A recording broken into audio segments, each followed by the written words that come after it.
Good Wednesday evening, everybody. Welcome in. It is SEC After Dark here on Willis Digital Media, home of the Palmcast. Joining me, as always, my man Stephen Willis and Jeb Beecham. Cheers, gentlemen. How are y'all doing today? I am great. How about you? Doing pretty good. What you sipping on? I'm just going my old standard, Coors Light. Love this stuff. I've got a bullet as well. Well, make that not 3. I've got a Leinenkugel Summer Candy. Trying to That's a good one. That's right. So welcome in. We are entering week 3 of the college football season, the SEC season. Let me turn my light on. There we go, so you can see me a little bit better. Got the chat is open, so waiting on our associate producer Jake Thomas to waltz in here. He invented the chat, so we're good to go there. That's a little Twitter beef there. Speaking of tweets after dark, you can see that right underneath me. Our social information right there down below. Guys, what turned out to be a very eventful week too, not just in the SEC but around college football in general. Obviously, the Trojans have a job opening, so I regret to inform you that I'll no longer be on this show. I'll be the next head coach at USC. So that's my official resignation. Fight on. Just kidding. But we're going to talk about who is actually in the running for that job. We're going to talk some surprises from week 2, and, of course, our pick segment. We can't go without our pick segment. So, guys, let's get into it. Week 2 saw that Woo Pick Suey. Arkansas said, you know what, we're going to win the Southwest Conference this year, and they looked damn good doing it. KJ Jefferson is a weapon, had a better night passing. But what stood out to me was just how physical and dominant up front Arkansas was compared to Texas. Yeah, the way they ran the ball and put their stamp on the game was unbelievably impressive because KJ Jefferson is a limited passer. He just really is. You kind of get what you have. Like Felipe Franks is a far superior passer than KJ Jefferson. But that's okay. If you can run the ball for 7 yards a carry and go over 300 yards a game, you should be happy with that and do that. Ride that horse until it won't take you any further. I agree. Watching Arkansas control both lines of scrimmage was was just very impressive. I honestly did not expect that at all. I know both of you picked them to cover. I did not. I thought Texas was a lot better than that, but Arkansas just dominated them at the line of scrimmage. Just played good smash mouth football. It was actually a lot of fun to watch. Yeah, I knew it was going to be a tight one. I didn't know Arkansas was going to run away like they did. That surprised me because, Sark is really good scheme-wise. He had some good weapons, so I thought it was going to be one of those, close games. Texas is going to win but not cover type deal, or Arkansas is going to win in a squeaker. But, man, it was it was good if you're a Hogs fan. They're ranked for the first time, I think, since 2016. So kudos to them. Yeah, absolutely. After that game, absolutely. Yeah, no, I thought they'd keep it close for a while, and then Texas would run away with it at the end. But Arkansas not only dominated them early, they kept their foot on the gas the entire time. It was very impressive. Yeah, man, and the Traylons, they both had good nights. Traylon Smith, of course, he scored once. Traylon Burks was really good. I was really impressed with their defense. The defensive front, they flied around. The linebackers, they were without Bumper Pool. He had to serve a first half suspension. But they still got started. They still established things up front defensively. So when Bumper Pool came back, they were good to go. Arkansas rushed for 333 yards, which was the most since 2016 as well. Jefferson, of course, 14 of 19, so extremely efficient. Not a ton of yards, but much more efficient, much more accurate, which is really with his game is you really just want efficiency and accuracy because they can run the ball really, really well. Yeah, absolutely. Real quick before we're going, hey, Guy, I got your question there. The question is, how much do you guys think the Matt Corral Heisman talk is real? I think the magic number is 9, as in 9 wins. If Ole Miss can get to 9 wins, the numbers are going to be there to win it. He's in the conversation now. So, yes, I think it's absolutely real. I don't know about Bryce Young. that Alabama Ole Miss game is going to do a lot to maybe even set a leader in the clubhouse for the Heisman race. I think we need to pump the brakes a little bit on Bryce Young, at least at this moment. But I think he's certainly worthy of it. But all right, so let's cruise around. Palmcast says this '86 Mets documentary is pretty legit. I can't wait to dive into it.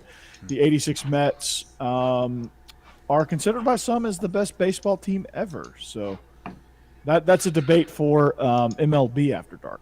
So Yeah. On MLB After Dark, we'll talk about the rampant drug use of the '86 Mets because there's a whole documentary about different drugs that they were using at that time. And Lenny Dykstra, now he actually, my mom went to try and get me an autograph of Lenny Dykstra when he played for the Jackson Mets way back when, and Lenny Dykstra cussed out my mom. Nice. Wow. Yeah, and if you watch that documentary, it's absolutely in character. He was not showing, he was not having a bad day. He was just being a horrible human being. Yes, that sounds. How are you going to cuss out an autograph opportunity for a kid? That's just. Yeah. Okay. Anyway, so we travel to Colorado next. A&M. Are we concerned about the Aggies? 10-7 victory over Colorado, which Colorado's a solid Pac-12 team, but they're not anything to write home about. Zach Calzada, not a ton of yards, 18 of 38. Just couldn't get much going through the air. Couldn't get much going, period. Defensively, Texas A&M, strong as usual, but offensively, they just couldn't get anything going. Colorado's not a defensive juggernaut. This is not equal to the Georgia Clemson game here. So I have concerns right now about this A&M squad. I do as well. Calzada, I'm sure, is fine. Now, we also have to remember, after watching that game plan was put in, and the plays for that game were for Haynes King, a completely different quarterback. These are plays that Zach Calzada can't really run. So I want to see what it looks like this week against New Mexico. Yeah, the plays in a week of practice, and we'll see what happens. Because if it looks like it looked against New Mexico, like it did against Colorado, Arkansas and Mississippi State can get them. Yeah, no doubt. And Jeb, what is there a magic number that you need to see against New Mexico for A&M to relieve your worries or whatever? I don't know when you're playing competition like that. I know they'll look better. Losing Haynes King is a big blow. I don't know. I haven't really read how bad the injury is, how long he's going to be out, but it sounded like it was going to be a little while. Defensively, they were still great. I think Jimbo Fisher he's pretty good at running the offense. They have a lot of pieces besides quarterback, so I think they can pull it together. I just don't know if they're going to be as competitive as I thought they were going to be. I was picking them to upset Alabama, and I'm not sure that's going to happen now. Yeah, I'm thinking I might backtrack a little bit there, but we'll kind of see now when they have Zach Calzada in the catbird seat for the entire week taking reps with the ones. It'll probably be a little bit different. Looking at Florida, South Florida, actually Bama was 48-14 winners over Mercer. Not much to write about that game except Nick Saban doing what Nick Saban does, complaining after beating an FCS team that his team wasn't good enough. Florida. Winners 42-20 over South Florida. Did not cover the spread. Anthony Richardson came up lame. He's the better quarterback. Is Dan Mullen going to start Anthony Richardson, barring any sort of healthy setback against Alabama? Is there a quarterback controversy in Florida? No, I don't think there's a quarterback controversy at all. Anthony Richardson's the better quarterback. But here's the problem. Anthony Richardson can still be ruined. If you go out and have a disaster game against Alabama, that can affect him the rest of the year. And especially against Georgia, which is the game that Florida needs. The Alabama game's important, but they really want to be clicking at 100% for Georgia. You can still ruin Anthony Richardson and Emory Jones. If a disaster game happens, he is more likely to bounce back, and then next week you'll have a quarterback competition that Anthony Richardson will win. Yeah, I mean it's pretty obvious at this point. I don't think that you can miss that. Also, before we move on, I am not convinced that Alabama's the real deal. I'm not either. Now at Miami went and really struggled to win against Appalachian State. If it wasn't for explosives, Alabama's offense would be at about 375 yards in that Miami game. They had 410 or 415 or something like that against Mercer total. This is not an explosive offense, and we're going to see what happens because there's the drop eights that really affect young quarterbacks, like what Barry Odom's doing up at Arkansas, what DJ Durkin is now doing at Ole Miss, that drop eight three safety coverage. There's going to be some small windows and it could affect a young quarterback like Bryce Young pretty precipitously. Yeah, I don't think it's going to be much of a problem this weekend because Todd Grantham is a havoc-style defense, and there's going to be first in Grantham, second in Grantham, and third in Grantham, and maybe even fourth in Grantham if we really want to get into it. So we'll get into that more here in a little bit when we get into our picks. Ole Miss, 54-17 win over Austin Peay. Again, Matt Corral, 5 touchdowns. Dontario Drummond, the leading receiver, with 107 on 6 catches and 2 scores himself. Again, not much to talk about. If you want a deep analysis about this matchup, check out the content on the Palmcast. We've got some. We got Auburn 62-0 winners over Alabama State. We don't really need to break that one down either, except for the fact that Auburn has 60-burgered 2 teams in a row. I'm not sure if Akron would beat Alabama State.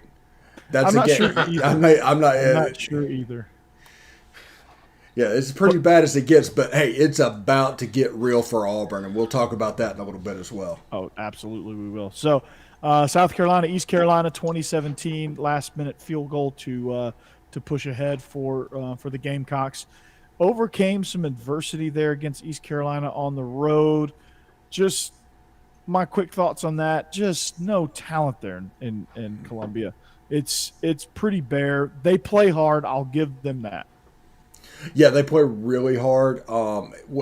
I picked East Carolina plus 2.5 points, and they lose by 3, so that kind of hurt a little bit. Had a pretty good week on last week's picks, but that game kind of sticks in my craw a little bit. And also, I told everybody that South Florida was going to cover against Florida. Nice. Yeah, I didn't believe that either, but I didn't believe it either, but maybe I should have. So, a couple other, I guess, non-notable games. The Orgeron Bowl, LSU was 34-7 winners in that. Vanderbilt came from behind last-second field goal to beat the Rams of Colorado State. So, congratulations, Clark Lee, getting your first victory. You finally finished off the cupcake. So now, the recap business at hand. We had 3 really good games. The Pitt-Tennessee game ended up being a barn burner. Thought Tennessee jumped out early. Pitt came back, then jumped on top of them. Thought Pitt was gonna start to run away with it, and then Tennessee came roaring back.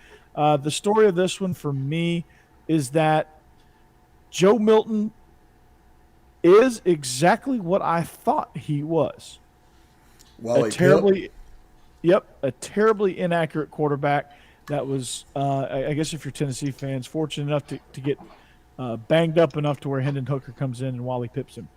So now I thought Hendon Hooker was the better quarterback in this situation. Hendon Hooker actually had a really good afternoon, 15 of 21, 188 yards, 2 touchdowns, did throw 1 pick, but had a good day overall in relief duty.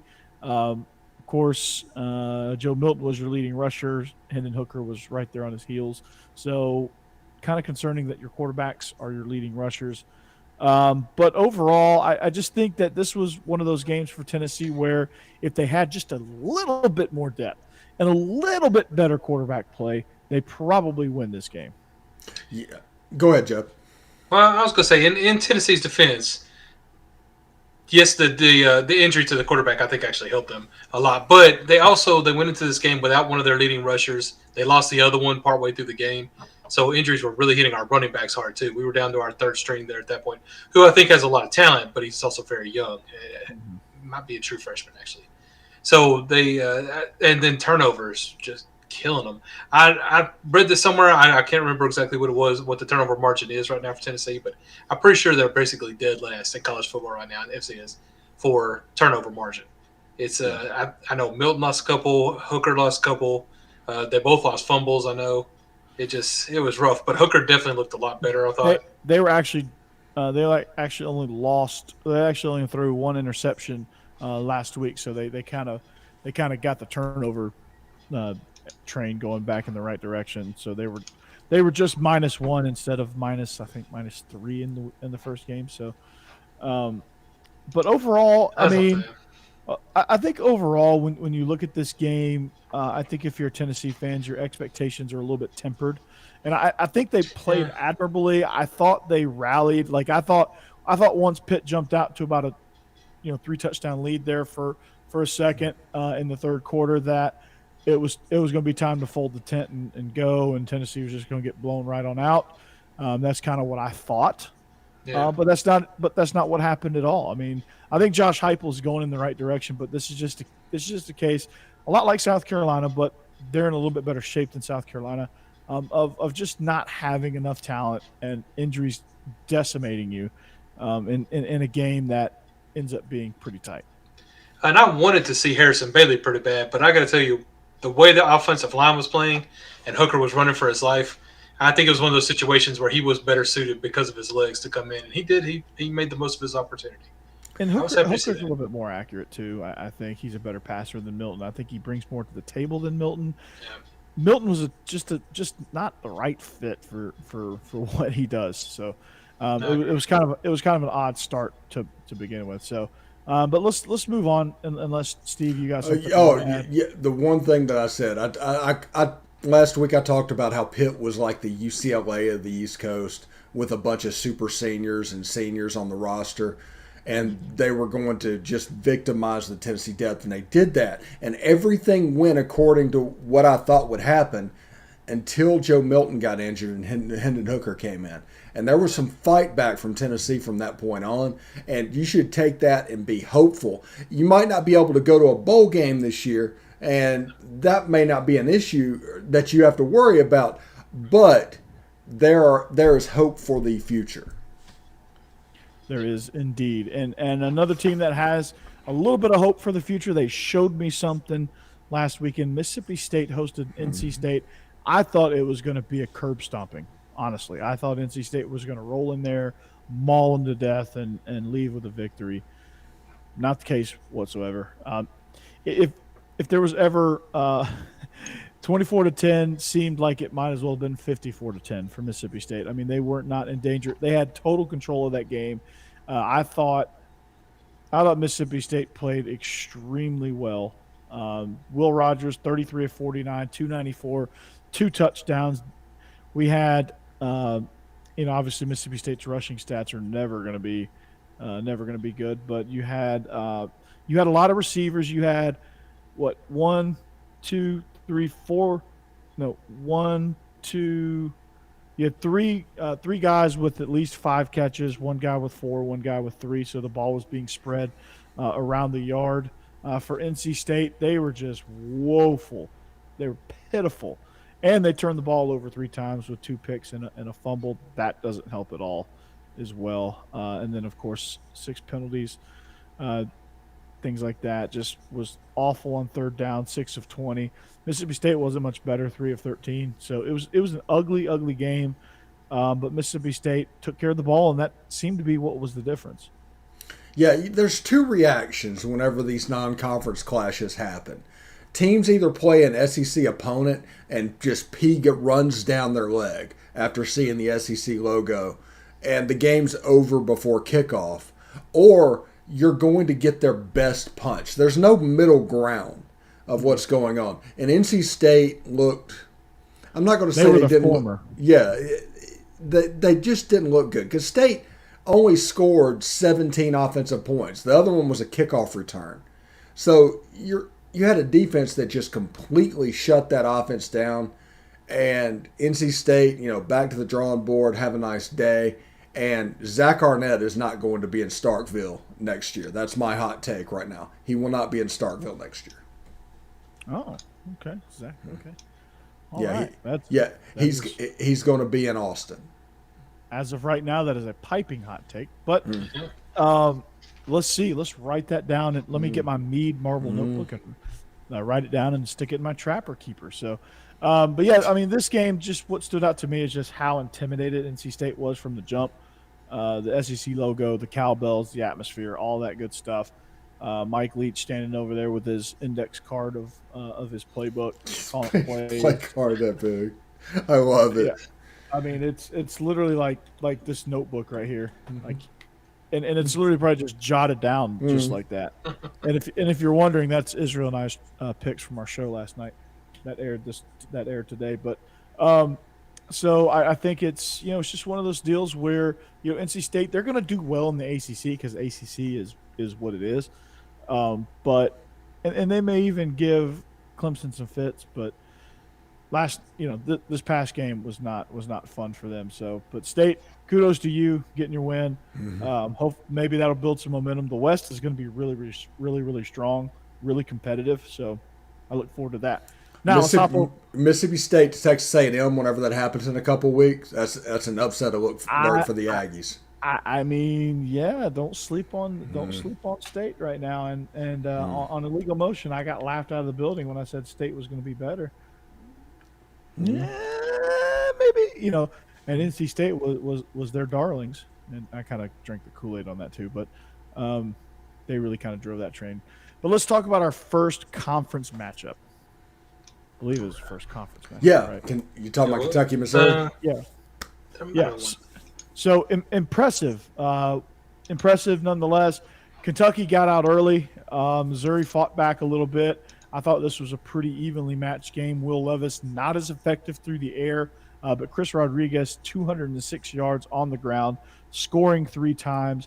Again, what stood out to me on this game is just the resourcefulness of not being stuck within your system, within the box that is your system, being able to say, okay, tonight we don't really need to pass the ball as much. Chris Rodriguez is going off. We're just going to keep feeding him. It's working. A lot of coaches are like, okay, I'm air raid, so I got to throw it, but the run is there. Oh no, but I got to throw it because that's what we do. No, Kentucky's like, you know what? We've run the ball really well in the past, and we're going to continue to run the ball really well in the past. And we got a quarterback that can throw it downfield when he wants to, and when we have to have it or when we want to have it. But they didn't really need it. He was 10 of 18, 179 yards. He did throw a touchdown and a pick, but they didn't really they weren't in dire need of Will Levis to come bail him out in this game. Chris Rodriguez did plenty of that and took control of this game. And Missouri, they fought back, but they played admirably. But I think Kentucky showed us really what they are. They're a physical football team, plays well enough on defense, and they're resourceful on offense to win however they need to win. I agree with you. I agree completely. I think Kentucky impressed me with their ability to actually adapt to the situation. Like you said, they didn't need to pass as much this time. They didn't. They played what they needed to do to beat the team they were playing. And Missouri did play really well. I was actually more impressed with Missouri than I thought it would be. But Kentucky, I think Kentucky can beat Florida for number 2 in the SEC East this year. They are much better than I would have guessed at the beginning of the season. And I'm really impressed with Mark Stoops. He's a great coach. Yeah, it's going to be a great one. Yeah. So, Will Levis. First of all, let me say this: Kentucky is good. I'm not saying Kentucky is not good, but this stat line that from this game with the passing and the running could have been last year. It could have been 2 years ago. Terry Wilson against Louisiana Monroe could have thrown for 370 yards if they just let the deep ball go, because that pass defense isn't that great. I'm just saying I'm not convinced of what they're doing offensively. Now, I am impressed by their willingness to embrace the run game still and win that way, win in a familiar way. But that stat line against Missouri, that could have been a 2020 stat line. Yeah, absolutely. And it was a little bit of throwback. Kentucky fans are like, man, I thought we were a passing team. But then again, if I'm a Kentucky fan, I'm just excited that we won. So. Yeah, you take the wins. Yeah, just win the game. And like Ole Miss, we've run for 300 yards against Alabama 2 straight years. We've run for over 300 yards at least. One time 400 yards against LSU. back-to-back years. Mm-hmm. Our offense is designed to take what the defense gives us. Sometimes they give us the run, and we have athletes that are able to punish a defense. If you step up to try and take that run away, we have receivers that can punish that defense. Every pass play has a run tag. Every run play has a pass tag. You can never be right playing that offense. And that's just modern college football. That's an example of what Kentucky is striving to be, and eventually they will get there, because Ole Miss at this point is in, Lane Kiffin 102 as opposed to the 101 they ran last year. Absolutely. And if you want to see what Lane Kiffin 101 looks like, check us out on the Palmcast. One of the original shows, actually, of the Palmcast, which is Boot Camp the Offense. But what I'm impressed by is the impact that Wan'Dale Robinson has had on this team. He had another 100-yard game on 5 catches. Just an absolute beast coming over from Nebraska. Just fits right in. Yeah, Scott Frost is probably really, whatever he did to run off Wan'Dale Robinson and cause that transfer to happen, is probably hurting pretty good right now, because he's a heck of a playmaker, and he even makes Josh Ali better. He makes other players around him better, and that in turn helps the pass game, we think. And this is not a downgrade of Wan'Dale Robinson, but I just don't think he could help the situation at Nebraska. He saw the writing on the wall, and he said deuces. So speaking of somebody that speaking of a place that is in need of a coach, dire need of a coach, and rumors are flying around, the Trojans got whipped, got their you-know-what's whipped last weekend against Stanford, who got their you-know-what's whipped against Kansas State, who almost lost to an FCS team last weekend.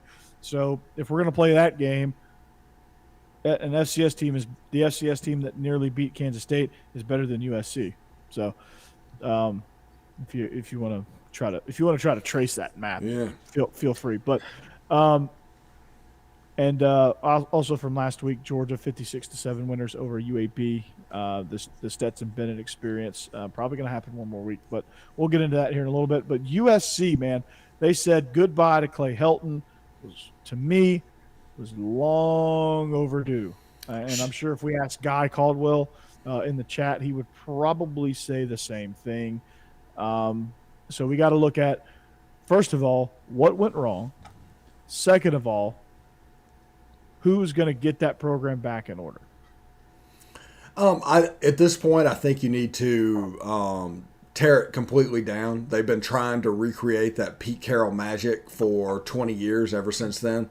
Because if you think about it, go back and look at the last 40 years, save for that 5-year Pete Carroll run where he was really, really good, there's 35 years of mediocrity. So you can call that a top 5 job and everything's going. I think that's just nostalgia of people remembering that 5-year period.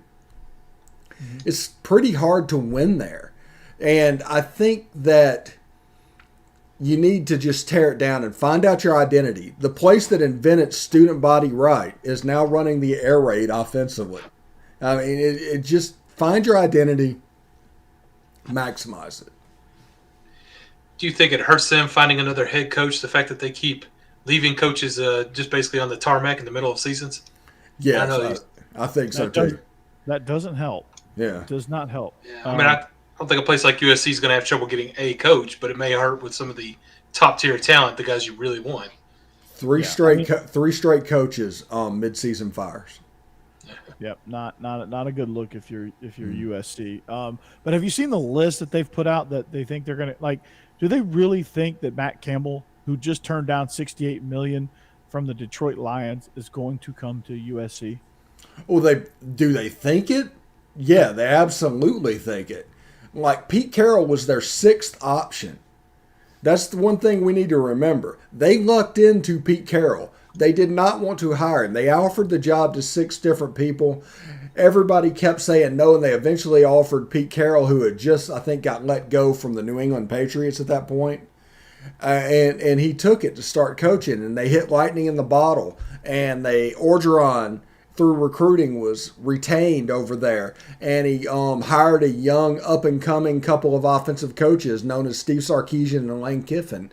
And they learned under Norm Chow, because I think it's amazing the influence that Norm Chow is having in college football right now. It's crazy. But I really think you need to just tear it completely down and start over. Now, I don't think USC needs a professional coach. Some people's like, you hear Eric Bieniemy's name. You hear other NFL type guys in there. I think it's going to come down to like Bob Stoops if he wants to come back, Chris Peterson if he wants to come back, and the active coach that's out there is James Franklin, is the coach that I would look at, and all of those are different from that Pete Carroll system. Because before that, it was John McKay and a little bit of success before John Robinson, and then 40 years of mediocrity saved the Pete Carroll stuff. Yeah, and I think when you look at the coaching situation, you have to find a guy, and the personality trend they need to try to at least just pick somebody that's close to that Pete Carroll model, which is you have a rah-rah, big time leader guy. And I think if they can get James Franklin, which I'm not sure that they can, maybe there's something we don't know that's happening in Penn State. Maybe there's a little bit more turmoil there than we think. But I think James Franklin, who somehow won 9 games back-to-back seasons at Vanderbilt, still don't know how he did that. I think he'd be great for this job. I mean, he's good in those situations. He's good at rallying a down program and getting energy within the program. He's a high energy guy. He's a tough guy to play for. He's going to have his teams playing really, really well. I think with the talent there, and if he keeps a few key guys on that staff that recruit really well in Southern California, I think they have a chance of really regaining their foothold that they had under Pete Carroll in Southern California and in the Pac-12. So I think you do go heavy after James Franklin. I'm not sure that you can get him. If you can't get him, there's a couple of guys just down the road in the Mountain West Conference that I think would be great and names to possibly look out for. Andy Avalos at Boise State and Kalani Sitake at BYU, I think, are two guys, two up-and-comers that should be considered for this job. Sitake, absolutely. But James Franklin, I was embedded with James Franklin for the 2013 signing day. The signing class where Robert Kimdichie and Laquan Treadwell and those guys signed with Ole Miss. Mm-hmm. And this guy oozes charisma. This guy knows how to use the media. He knows how to promote his program. And he had Vanderbilt on the ascendancy. And then he gets to Happy Valley up there, and they're just a little bit of a different animal. It's hard for the media to get to them. I mean, if you ever wonder where State College, Pennsylvania is, it's in the northern part of the central part of the state. So it's hard to get this, like 3 or 4 hours away from Philly, 3 or 4 hours away from Pittsburgh, and like 2 hours away from Harrisburg. It's in the middle of nowhere. And James Franklin, I think that is just a little bit too much of an ask for him because he wants that media. He promotes his product through the media, and he wants them nearby. And if you're in USC, he could create a monster out there. Yeah, absolutely could create a monster out there. Yeah, and that's why I was wondering about USC's tendency to fire coaches being a hindrance, because Penn State seems like the kind of program that stays pretty loyal to a coach. So I feel like James Franklin has a good place there where he's not too worried about his job, makes good money, people love him. But maybe it is the need to go out to California to see if he can build another program up like he did at Vanderbilt. Maybe that's what drives him out there. So it'd be interesting to see. And he's not far away from building a monster out there, because it's not like when he got to Penn State was bottom of the barrel after what had happened with the Joe Paterno saga, and Bill O'Brien had propped it up a little bit, but I mean, even then, it was still down in the tank. And so when he got there, he elevated the program to what it is now. Yeah. But they're still middle tier Big Ten. Like, they're still considered. They get a lot of love that's not really justified, in my opinion. But he has that team as 6-point favorites against Penn State, hosting Penn State. So or hosting Auburn. I mean, and I think that when you look at the job that he's done at Penn State and getting all of it's tough to get there. It's tough to get excitement around there because it's in the middle of nowhere. But he has that excitement, and he is able to build that. So imagine you put that in a major market like LA.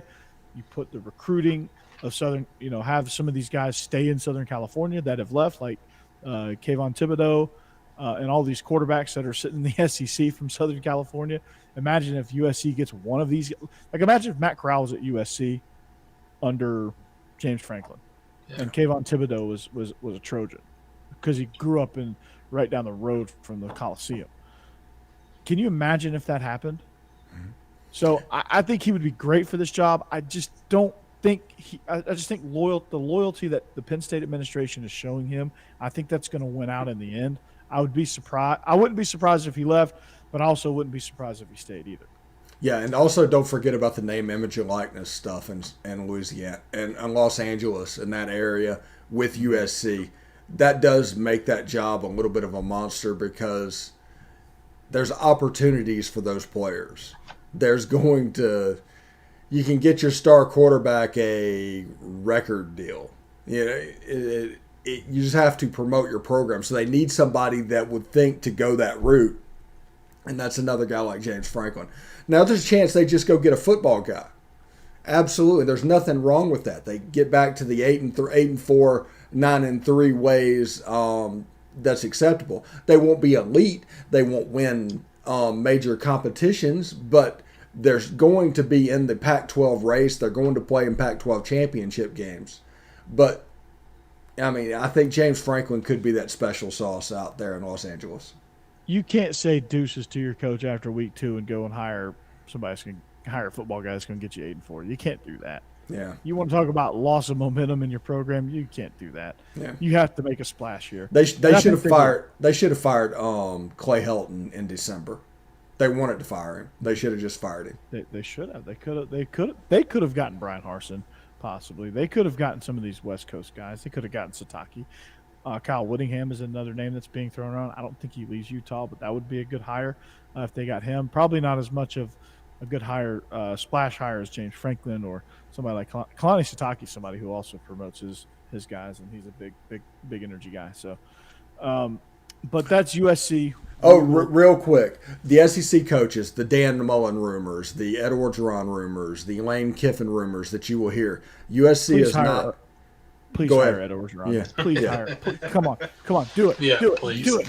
Do it. I promise you. USC does not have the SEC logo on their helmet, and none of these guys are coaching at Vanderbilt. I am not worried about any SEC coach moving out to SC. You think they're going to rehire Lane Kiffin? That's not going to work. Yeah.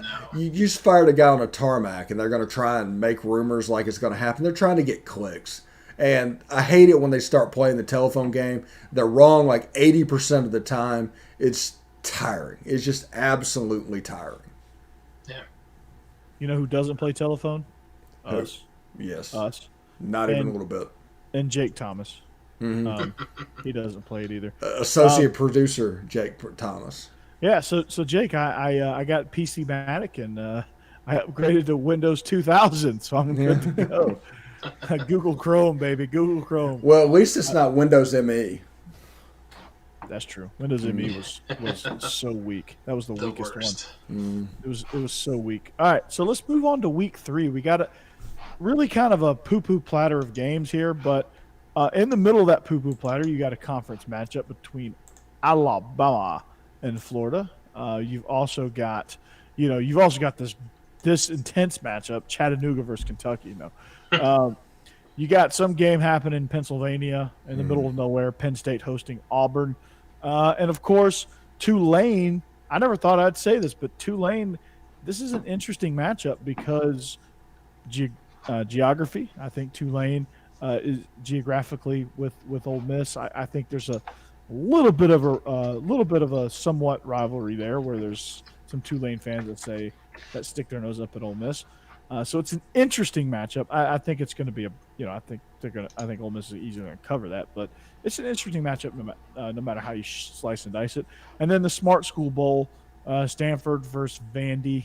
That's an interesting matchup. I think Stanford rolls in that one, but you never really know. And then Georgia, South Carolina, another conference matchup, which Georgia's 31.5 point favorites. I don't know whether to laugh or laugh harder. That is the most pitiful spread I've ever seen. And Georgia's not even starting JT Daniels likely in this game, and it's still 31.5. Yeah, that's pretty rough. Shane Beamer's got some work ahead of him. Yes, he does. Yeah, Yes, he does. Yes, he does. And did you know Brock Bowers was clocked at 21.9 miles an hour on his Saw long that. touchdown? saw that. That was best. That was good enough for number 2 on the list of fastest players, fastest ball carriers in the SEC in week 2. Yeah, we were talking about Darnell Washington and Eric Gilbert, and then this Bowers kid comes in as a true freshman, and it might usurp them both and become 9 the guy. catches. Yeah, become the guy at the tight end position. Not might. I think he did. Yeah, He's a leading he's receiver. impressive. Leading receiver, back-to-back 100-yard games. I think with a big week this week, I think you're saying Brock Bowers and instead of Darnell Washington and. So this will be an interesting matchup. I think Israel's going to be there, so he's hopefully going to give me the live report there. A&M plays New Mexico, 29.5 point favorites. I like to see that. I'd like to see them cover that and then some. I'd like to see a big number put up by Texas A&M if I want to feel good about it. The story of this one is Terry Wilson returns to the SEC with New Mexico. Yeah. So, I'm looking forward to that game. Like you said, Texas A&M needs to cover that line. That line is 28.5 points. I don't know if Zach Calzada can be that guy. That'll tell us everything we need to know on that line. They should hit this number. If they don't hit this number, look out for Mississippi State and Arkansas coming down the road. I think they hit the number because New Mexico doesn't score because this defense is really good, but this offense is kind of struggling right now. Chattanooga, Kentucky, Southeast Missouri State takes on Mizzou. Tennessee Tech looks for state supremacy against the Vols. Oh, yeah. Georgia Southern. I had to do that. I didn't want to lose my dog card. Georgia Southern takes on Arkansas. Mississippi State takes on Memphis. We'll cover all these in our picks. Central Michigan, LSU. We'll talk a little bit more about that. Of course, Tulane, Ole Miss, and Stanford, Vanderbilt. But let's get into Bama, Florida. Let's jump into this one. Okay, we were talking off the top of the show. Florida's got a quarterback situation where you know who your better quarterback is. Mm-hmm. It's obviously Anthony Richardson, but he is obviously not ready for this Alabama defense. To me, I think it'd be a terrible idea, which I think Dan Mullen's going to do it now since I said it was a terrible idea, that to throw Anthony Richardson into the Wolves against Alabama, which, yeah, go ahead. Yeah, it's one of those things where Anthony Richardson is still ruinable. Dan Mullen can ruin him as a quarterback, and a disaster game against Alabama would destroy his confidence. It could mess him up like Bo Nix for 2 years. It's one of those type games. I think Emory Jones will take most of the reps this week. Emory Jones will not do that well, and Alabama will win the game. Starting next week, there will be a quarterback competition that Anthony Richardson will win, and they will start getting him ready for Georgia. That's my opinion on that. And I think that's exactly what should happen.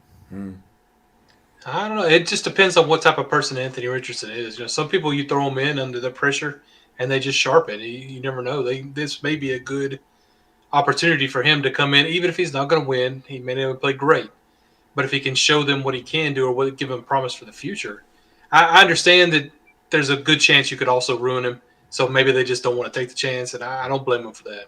Yeah, but I mean, we threw Dobbs into Alabama in one of his first games. He got utterly destroyed, but he was a good quarterback moving forward because we knew he was going to get destroyed. It was fine. Yeah. He took his lumps and he learned from it. He's also a astrophysicist too. So yeah, he builds rocket ships. Yes. Also, what you need to know is Bryce Young. One thing, Todd Grantham's defense are attacked by explosive plays, go routes, post routes, corner routes, down the field.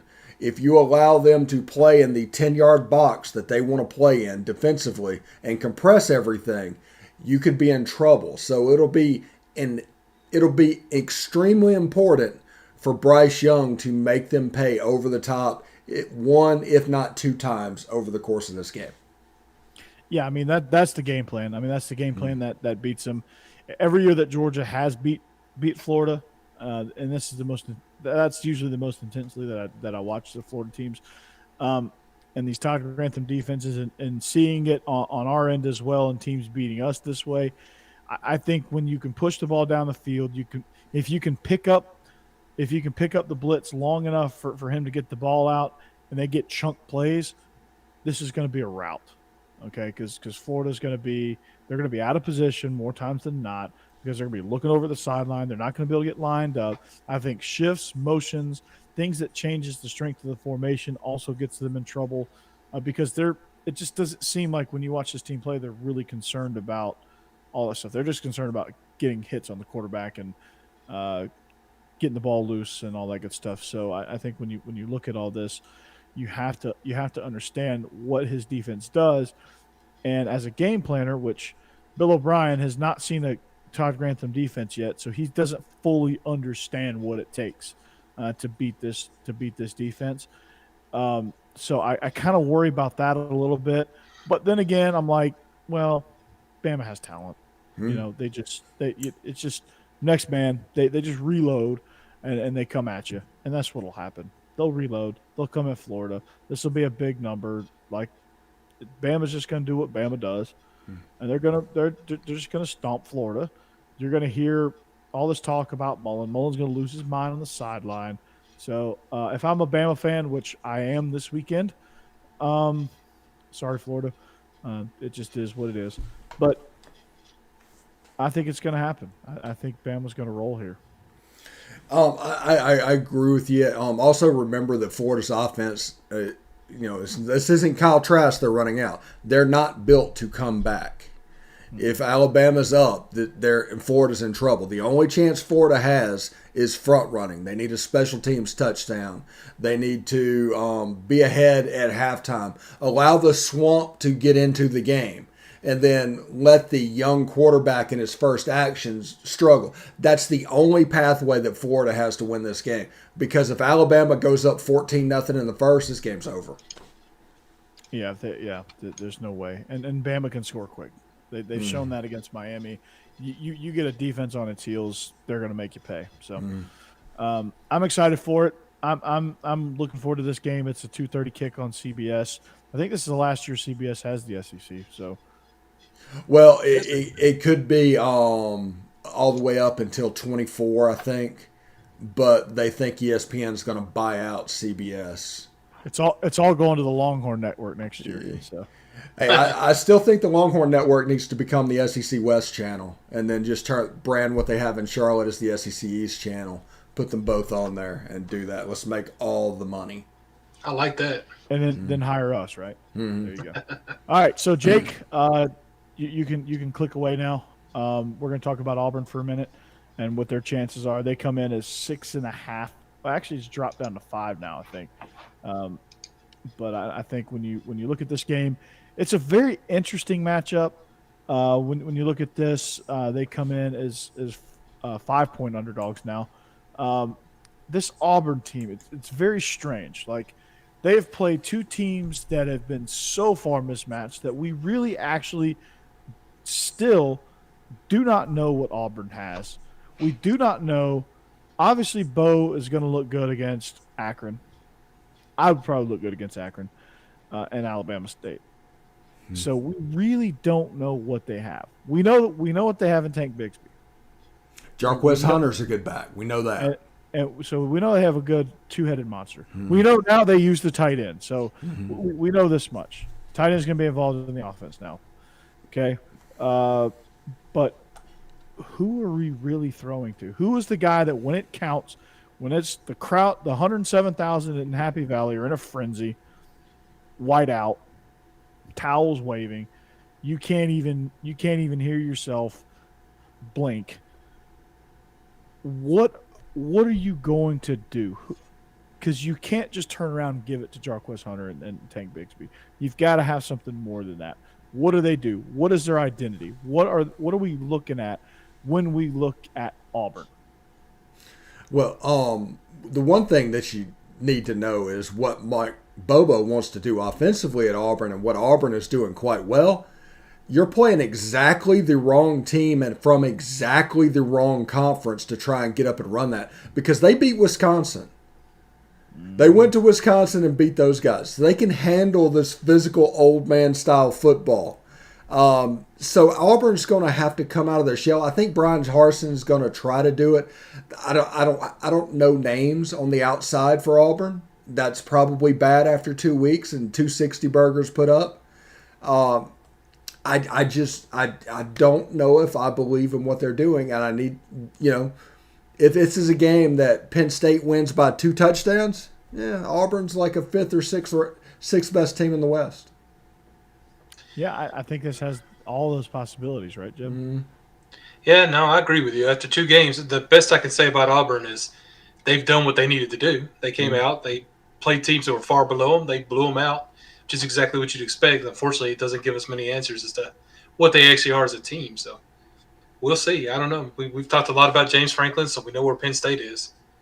They're a good team, very solid team, very good up front on the line. So we'll see how it goes. Oh, and Auburn's about to learn for real. When you go up there with that SEC on your helmet, they're going to get Penn State's best shot. They're going to white out. That place is going to be a zoo. So if Auburn's not ready to play, Penn State's going to take them down pretty hard. Yeah, Auburn will not intimidate them. You're right.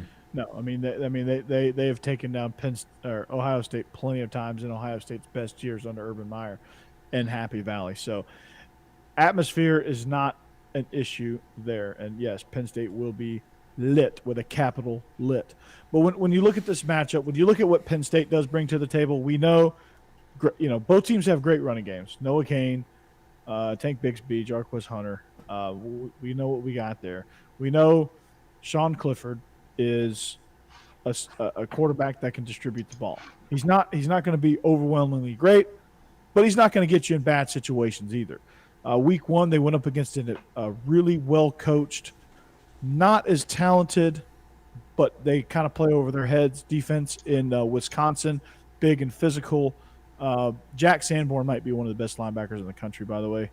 Just a side note there. But Jim Leonard is doing a great job up there in Wisconsin, getting the best out of his defense that he possibly can. They held Penn State to probably what's going to be their lowest point total all season long, 16. But Penn State also held an explosive, powerful running Wisconsin offense to only 10 points. So we know that defensively they fly to the ball. They run well. They tackle well. They're well coached. They're always in good position. They scheme well. So we know that they're going to bring all of that. They play crisp. They play clean. So what Auburn has to do, it's going to all – I mean, I hate to say this because you never really want it to fall on – it really never falls on one person's shoulders much. But in this game, it kind of really does.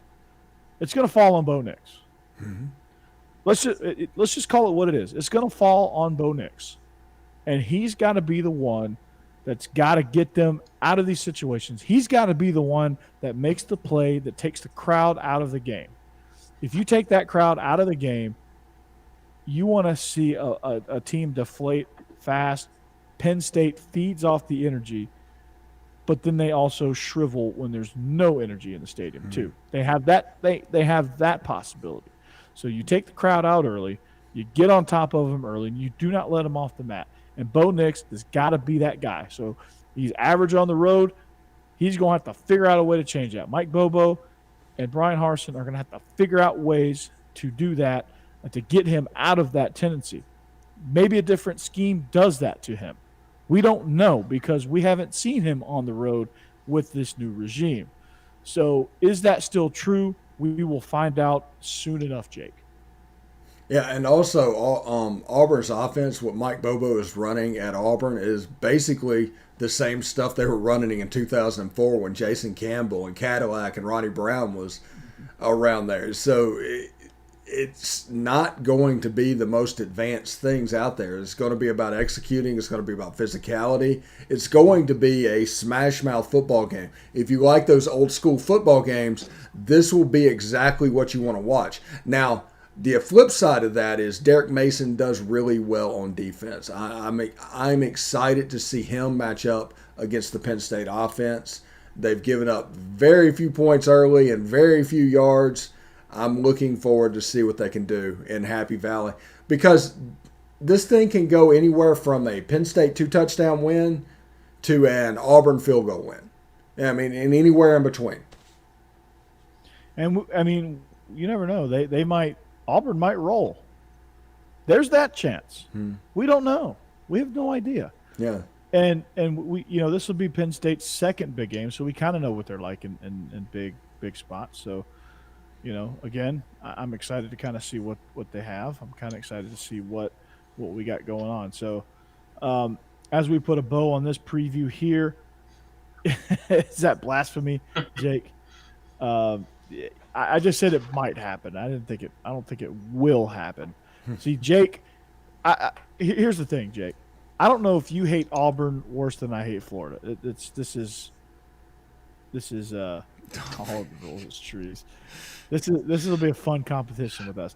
And to be honest, Stacy, I was recording other shows, so I didn't get a chance to catch y'all's show live. I plan on listening to it. Obviously on demand on YouTube. So I didn't know that you said it was going to go through all Bo Nix. So that's good. We're on the same page. That's what we do here at Willis Digital Media. We're a family. Yeah, there you go. Flex. We got to work on your flex, Steve. But yeah, you're being nice, Jake. Now you're being nice. Trust me, I loathe Auburn. So the chat window is up. We are SEC After Dark. We're getting ready to get into our pick segment. Steve, is there sponsors on the board here on SEC After Dark? Do you want to tell us about it? La Terrain Watches, the official watch of the Palmcast. Go there, pick out a watch. It's going to be nice. It's going to be luxurious. Enter the promo code Palmcast when you check out for the best possible rate. Also, go to bookatailgate.com. Book a tailgate. They can help you out with all your tailgate needs within a single tent, a double tent, a TV. They'll even pick up your catering there and store your tailgating gear for you. So give them a call at bookatailgate.com. Do you have an ad you want to read? I think BetOnline AG? BetOnline.ag, yes, it's your number one spot for all of your sports betting needs. They have all the odds on all the college football, man. It's great. The football, all the football teams are back. The NFL is back. It's your number one spot for all football action. They have an updated site interface. They have even more odds, props, and contests. BetOnline continues to be your number one source for everything football. So head to the website, or use your mobile device. You can sign up today, receive not your 50% welcome bonus. That's a thing in the past. It's 100% welcome bonus. That's double your initial deposit just for signing up. But you have to use the promo code NFL100. So BetOnline is the fastest and easiest way to bet all of your favorite sports. So BetOnline, your online sportsbook experts. So go place your bet on BetOnline, then head over to playactionpools.com. We are Believe is partnering with playactionpools.com this season to bring some interactive fun to the sport that we love the most. You'll be able to get in on all the action with playactionpools.com Football Pick'em Challenge, which is open to everyone. Here's how it works. Sign up for our contest, Believe Football Pick'em at playactionpools.com, and get your picks in each week. We're going to select the 10 highest profile games of the week between NFL and college football. Whoever gets the most picks correct each week will win a pair of electric sunglasses and a pair of DC shoes. Jake, I know you're all for that, so go in there and sign up. Again, go to playactionpools.com, sign up for the contest Believe. That's BLEAV, Football Pick'em. And if you plan on hosting your own football contest, go to playactionpools.com today. They've got survivor competitions, pick 'em, and they've got this cool sportsbook style concept called Build Your Bankroll. No clue what that means, but I plan on investigating it. So Play Action Pools, your new home for all your office sports pools. So there you go. What are electric sunglasses? Maybe when I win this week, I'll find out. Yeah, somebody let me know what electric sunglasses are. Let me ask Uncle Google here. Let me ask. Before we get into our picks, I was sitting here thinking about that. I was like, what is going on there? Maybe like. I think it's a brand. It's a brand. Oh, it's a brand. Okay. I'm sitting here thinking like batteries in your sunglasses. Light up, you know. Yeah. Well, what are you looking at? Sunglasses. I'm not sure what that is, but I'm gonna find out. Happening. There's some pretty nice stuff. Yeah, electric eyewear. That's the brand. Yeah. Okay. And then of course DC shoes. So you can go lay at the beach and then go skateboarding later in your DC shoes. So let's get into picks, guys. Picks. All right. I wanted to keep mine a surprise for long. Coming into this week, we were Steve. You were 8-5 last week. That brings your season total to 15-11. I went 7-6 this week. Brings my total to 17-9 on the season. Jeb, you went 8-5. You are now 14-12 on the season. Jake, same record, 14-12, 8-5 a week ago. Craig was 5-8 last week. He brings his record to a 513 and 13. And of course, if you're interested, Kevin Bohannon, also of Best of the West, 9-4 last week, 15-11 overall. So I still have the best win-loss record. I hope to keep that up this week. So let's start. With. We have a few non-conference games in here too. We have a couple of non-conference games, so I'm excited about that. Well, let's start with A&M at New Mexico at A&M, I should say. A&M 28.5 point favorite. Steve, what you got, man? This is one of those games. I saw a very uninspired game, a 10-7 game against Colorado. I understand that New Mexico isn't very good as well, but it feels like a lot of points. And I don't think that Texas A&M is going to be able to cover that. It's like this feels like a 31-10 game, a 24-3 game. Not quite enough to get to that number.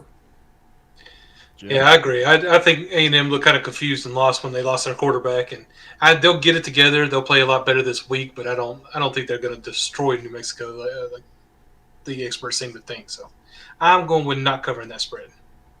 Hey, yeah, I think in the chat we have Chase Rogers, a tight end at Ole Miss's grandmother in there. How you doing, Glenda? Glenda, how's it going? That's pretty cool. Congratulations and brag all day. All right, go ahead. Yeah, definitely brag. This is the place to do it. So, I'm going New Mexico too. I just think 28.5 is too much to cover. I think it's going to be one of those. If New Mexico gets on the board at all, New Mexico is going to cover this one. So I'm going to take New Mexico for the sake of the picks. I am not going to betonline.ag and putting actual money on this game. I'm staying far away, and maybe even take the under if I really feel froggy. So next game we got, we just talked about it. It's the Fighting Jake Thomases, 16.5 point road favorites at the Swamp, which I never thought I'd see a team be double-digit favorites at the Swamp, but here we go. But here we are. Jeb, we'll start with you. We know who Jake's picking. He's picking Florida. Just kidding. No, I don't know exactly what to expect from Florida, but I know what to expect from Alabama. I've learned not to pick against them unless I really think the team is gonna have a chance to win. I don't think Florida will, so I'm going with Bama to cover that spread.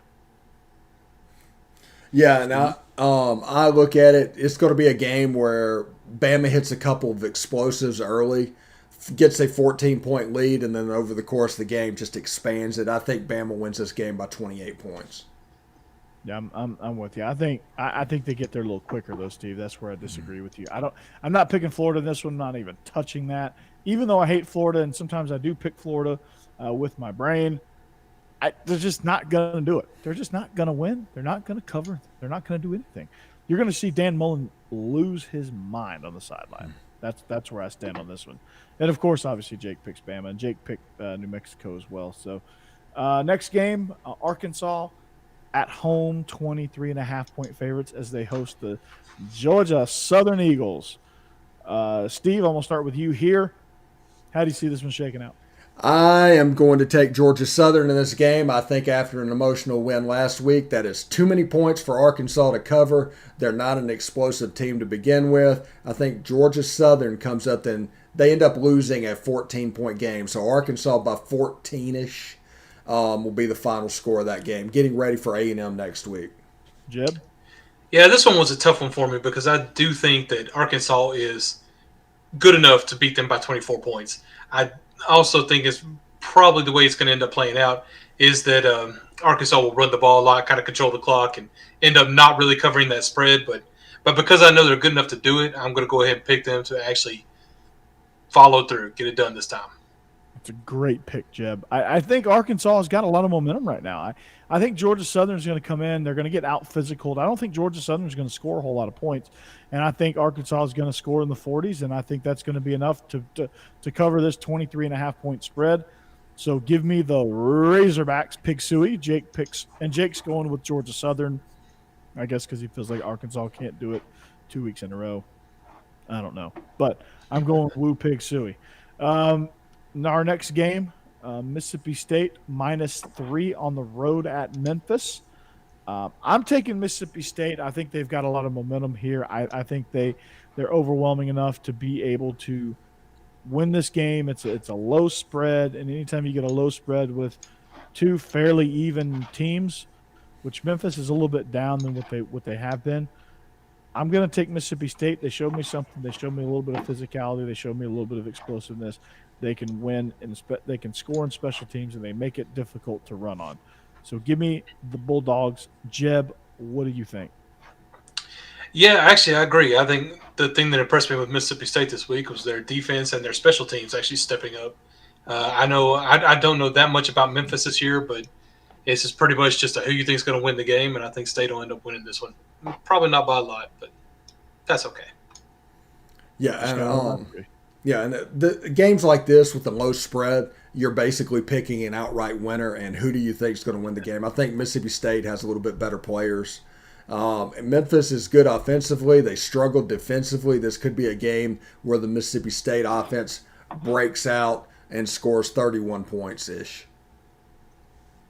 Nice pick. And Jake is going against the grain, going with Memphis because he don't have a whole lot of confidence in Mississippi State. Our next one, probably one of the biggest SEC matchup lines that I've ever seen. 31.5 point spread. Georgia at home hosting South Carolina. Never thought I'd see that day. The thing that concerns me on this game is that South Carolina always gives Georgia their best shot. I still have a little PTSD from the game that saved Will Muschamp. But that was a different team, different makeup. This is a totally different team now. Totally more explosive, totally more together, totally way more talented of a team. They covered when I didn't think they would against UAB, and they covered and then some. So, Steve, do you think Georgia's going to cover this one? Yes, I do think Georgia's going to cover this. I don't know how South Carolina is going to score with a GA quarterback. And this kind of goes with Anthony Richardson. Just hold out Luke Doty until next week. Play the GA, let him take his beating, his 38-3 game, his 42-3 game, and just move on about your day. I think Georgia's going to win this game fairly handily. All right, Jeb. Yeah, no, I completely agree. This is the same as I was saying with the Arkansas game. I think Georgia's definitely 31 points better than South Carolina. It's just will they score that. But I agree with Steve. I don't think South Carolina's going to be able to score at all. So that's why I think Georgia will cover in this one. I think the mailman delivers another beatdown. He is hot as a firecracker, a bottle rocket in July, or whatever that little saying is. I'm going Dogs, and Jake's going to make it a clean sweep as well. Auburn at Penn State. I think I think Jake is screaming War Eagle over there. So Jeb, what do you think? This is the one where I decided to go against the grain just kind of for fun. Auburn has looked great offensively the last 2 weeks. I know it was against Cupcakes, but I feel like maybe if they've got that pulled together, they can actually pull this game out. They'd have to win by a touchdown to cover the spread. Oh no, I'm sorry. Penn State's the one favorite, so I think they can actually win this game, and I'm going for Auburn to actually beat Penn State. Okay. Steve? I'm going to take Penn State in this game. Auburn will find out exactly how enthusiastic, and it's going to be a wonderful atmosphere. I don't trust Bo Nix to make up that 6 points. So, like I said, it's a one-score game. I think Penn State can win by 7. I think they win by 14-21. Honestly, I think as it goes down, Bo Nix is going to wilt a little bit under the Happy Valley pressure.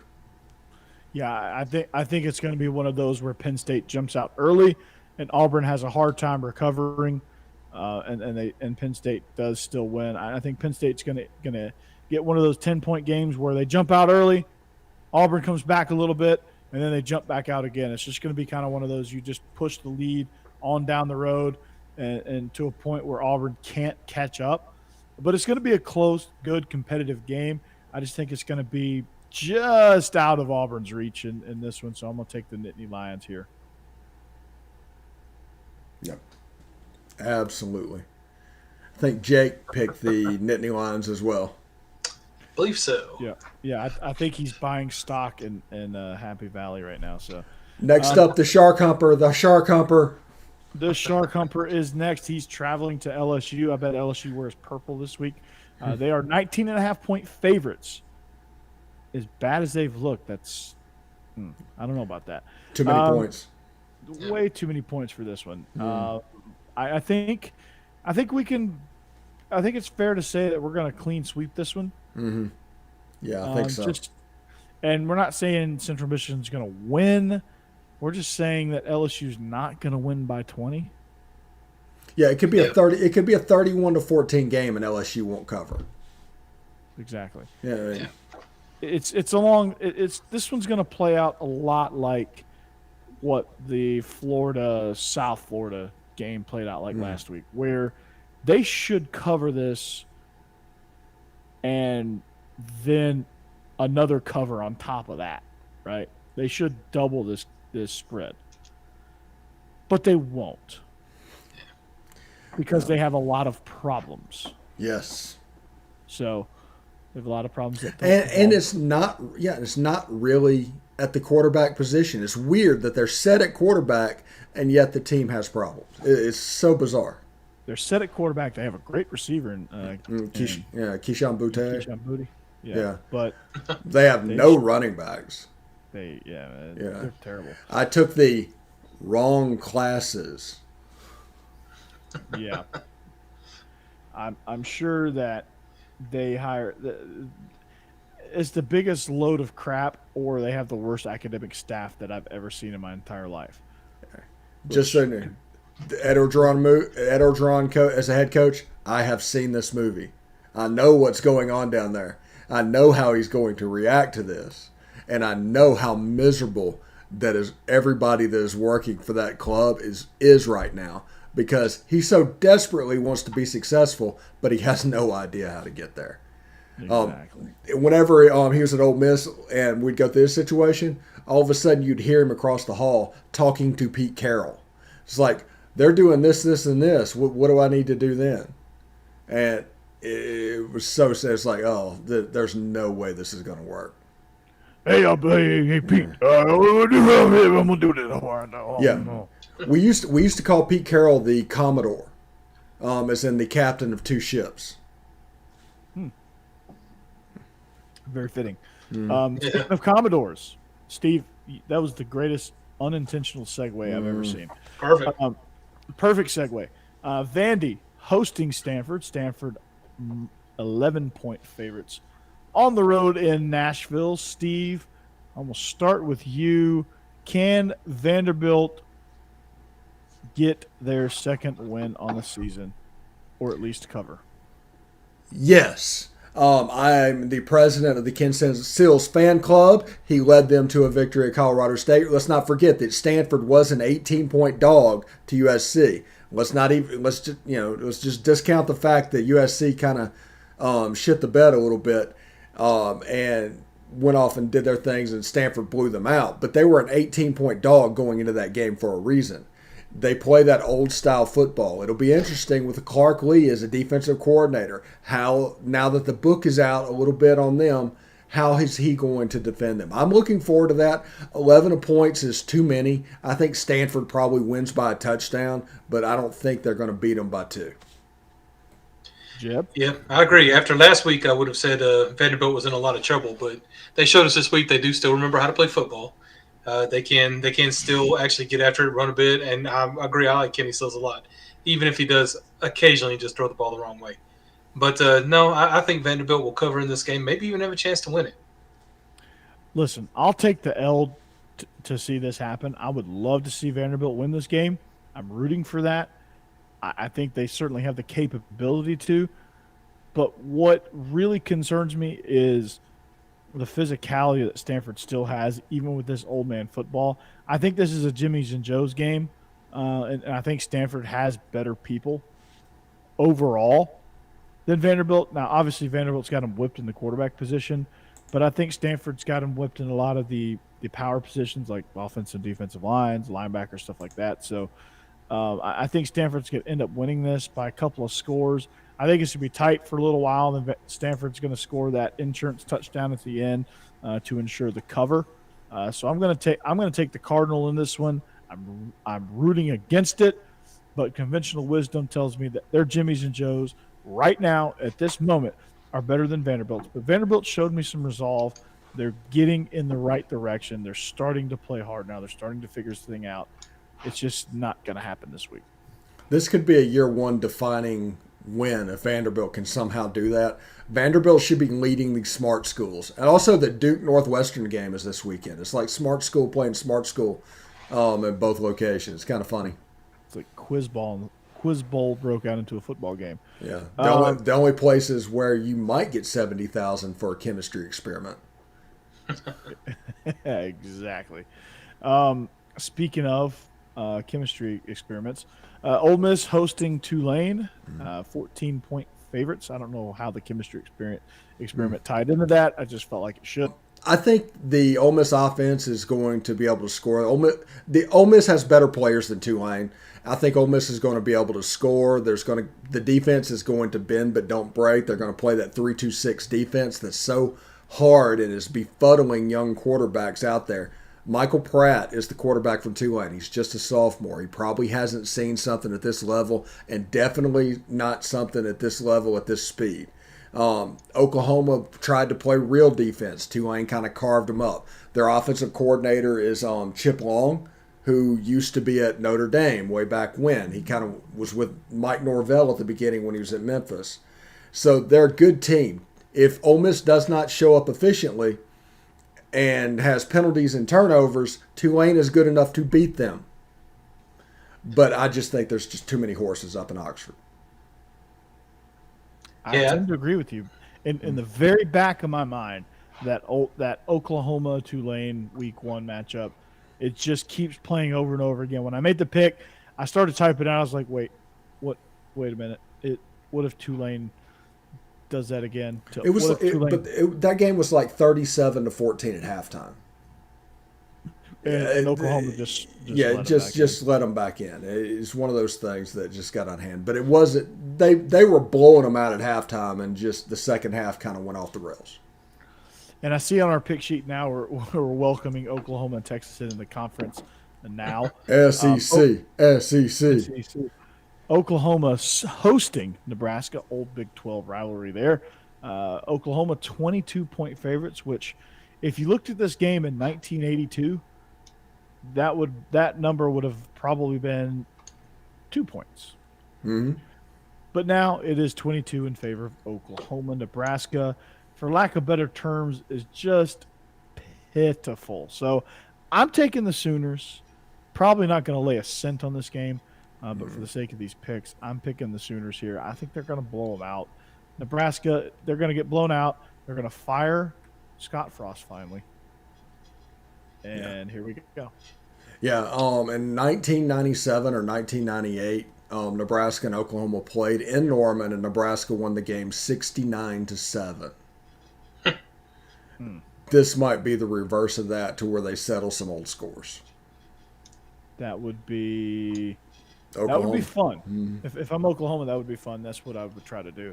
Try to get Spencer Rattler back, get some confidence back there. But obviously, Jeb, unless you want to add something, it is a clean sweep with OU. No, I'm definitely going with Oklahoma. And it's not so much that I think Oklahoma is a great team. They're not quite as good as I think that I thought they were, but Nebraska is just so bad. Yeah, I don't think Oklahoma will have much trouble with it. No, they won't. And another game, another old Southwest Conference game. Texas hosting Rice, the battle for Houston supremacy. I don't know why, but it is. Texas is trying to get a recruiting foothold back in Houston. So this is a 26-point spread here. Trying to drum up some storylines, just can't. Jeb, can Texas cover this spread, and why? I think Texas is going to take out some frustrations on Rice, to be honest with you. That game against Arkansas did not go their way in any phase of the game. It just looked terrible, and I think Texas will end up winning this one pretty big and kind of a, I don't want to say revenge game, but just more of an anger game. Yeah. You don't want to start 0-2 in the Southwest Conference. I mean, years and years tell us that you want to do that. Arkansas 2-0. You don't want to fall two games behind the Hogs. So I look for Texas to bounce back against Rice. Luke McCaffrey, Christian McCaffrey's brother, one of the co-quarterbacks at Rice. I saw that in week 1 when they played the Hogs. So that's something. He transferred from Nebraska as well. So they lost all players that could have been playmakers on their program. How bad is it? How bad is it to go from a Power 5 school to Rice? Nebraska, he transferred originally to Louisville, went through spring practice at Louisville, and then transferred to Rice. How bad is it at Nebraska and Louisville to have to do that? Oh, my God. But I guess we saw why he transferred from Louisville. They were kind of a cluster. But, Jeb, I agree with everything with you. This is going to be let's take out some frustration. Let's try to get the fans back on our side and believing in Sark. I think Sark's going to have a big day here. I think Bijan Robinson's going to have a big day. I think you're going to see a 30-point thrashing here, and it's going to be one of those let's beat them by 30 and let's get out of here. Yeah, get right game. Yep, the get right game. So that's going to do it for our picks. So we that is our picks for this week. Hopefully I can continue the winning ways that I've had this year. I haven't done this well in picks in a long time, so I'm gonna go ahead and knock on some wood here. I just finished my Leinenkugel. Been sipping on that. Cheers to you guys. It's been a fun show. This is gonna be that stopping point that we have for SEC After Dark. Glad you were able to join us in the chat. Cassidy, Stacy, Glenda, our resident Guy. grandma. Yeah, Guy. Yeah. Guy joined us early. I don't know where Guy is now, but he needs to make another appearance there. And, of course, our associate producers, want to thank them. Our technical director, Cassidy Thomas. Our executive producer, Stephen Willis. Our associate producer, Stacy Blackwood. And director of cinematography, Jeb Beecham. So I just had to come up with a title. So I appreciate it. This is you can follow us. All our social media stuff is linked down below. Our chat is active. If you want to be a part of the chat, just jump right on in. We are live right now. We're on Twitch, YouTube, Facebook, Twitter, all of the social media sites. We're streaming live. Follow us on Instagram as well. My Instagram's not on there. It's a little bit different. It's the Believe in Dogs account is there, but also my personal one, Burton.Corey on Instagram. You can follow that as well. If you want to see things of me grilling, I post a lot of grilling stuff on my personal one. Not a lot. Thanks, Stacy. I don't post a lot of anything, but we appreciate you, Stacy. We appreciate you, Jake. Appreciate you, everybody that joined the chat. We appreciate you for listening and spreading the good word of SEC After Dark. It is picking up some much needed steam. So hopefully we continue to do that. But for Stephen Willis and Jeb Beecham, this is SEC After Dark. I am Corey Burton. We are on Willis Digital Media, home of the Pomcast. You can also find us anywhere you find podcasts as well. I will post this under the Beast of the East as well as a special episode. So long. See you later. Have a great weekend. Check out Beast of the East running at a special time tomorrow. Steve is telling all of us to anchor down. Go Dogs, Hotty Toddy, and VFL. Oh, There you go. okay. Did I get that right? Yeah. Absolutely. And for Jake, I'm gonna give you a good War Eagle. No. In all seriousness, Roll Tide this weekend. Hope you enjoy your games. If you travel to these games, be safe and good night. Have a great weekend. We'll see you back here next Wednesday night, as always, with a cocktail in hand. Peace.